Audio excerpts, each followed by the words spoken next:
l'article 196, le Code de la famille interdit la recherche de paternité.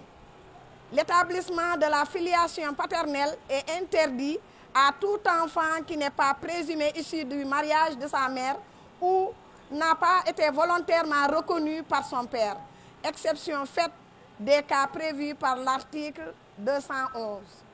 Pour le Comité sénégalais des femmes, COSEF, en partenariat avec Voix et Leadership des femmes, par l'entremise et le financement d'Affaires mondiales Canada, cette disposition doit être modifiée à défaut d'être abrogée totalement. Le COSEF estime, et à juste raison, que les dispositions de cet article enfreignent les droits des femmes et de l'enfant. Et pourtant, le Sénégal a dûment ratifié toutes les conventions relatives à l'enfant, interdisant toute forme de discrimination. La Charte africaine des droits et du bien-être de l'enfant en est une parfaite illustration. Mais jusqu'à présent, l'enfant qui est né hors mariage n'a pas le droit de chercher son père. Aucun juge ou aucune législation ne peut contraindre un homme à reconnaître son enfant dont la mère n'est pas son épouse. Aujourd'hui, les femmes veulent en finir avec la promotion du refus volontaire de paternité. Il est urgent de reconnaître que les droits des filles et des femmes sont bafoués par des hommes dans des circonstances parfois inacceptables. Ainsi, le Conseil sénégalais des femmes, en collaboration avec les associations de femmes de Ziguinchor, dont Ziguinchor Randonnée Club, le spécial olympique, les anciens combattants, la communauté éducative représentée par l'IA ici, et la société civile, INEFJA, et toute la société civile pense que la solution pour mettre fin au refus de paternité repose sur la refonte juridique, notamment du Code de la famille. Le COSEF, donc, plaide pour l'abrogation de cette loi afin d'harmoniser avec la Charte africaine des droits et du bien-être de l'enfant. De même que la Convention des Nations Unies sur les droits de l'enfant. Donc, tout enfant qui naît doit être reconnu par son père, doit connaître son père.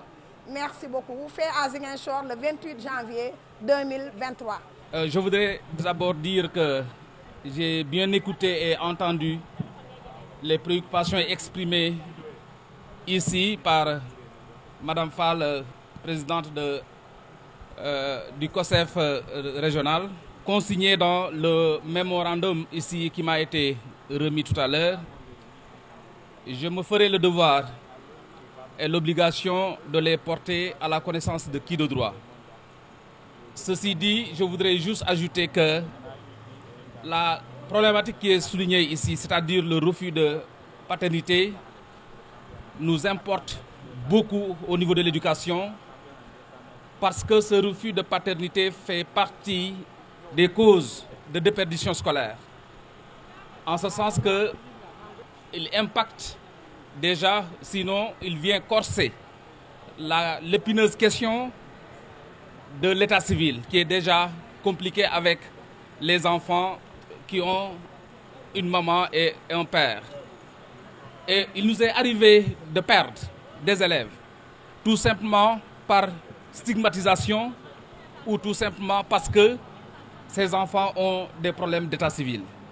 C'est pourquoi je voudrais ici et maintenant rassurer les acteurs ici présents de notre soutien dans le plaidoyer et la lutte contre le refus de paternité, parce que c'est une forme flagrante, vraiment qui peut entraîner des violations flagrantes, je vous dis bien, des droits fondamentaux de l'enfant, comme le droit à une identité, mais également le droit à un bien-être psychosocial, en plus du droit à l'éducation, qui quelquefois peut être tout simplement compromis par, n'est-ce pas, le refus de paternité.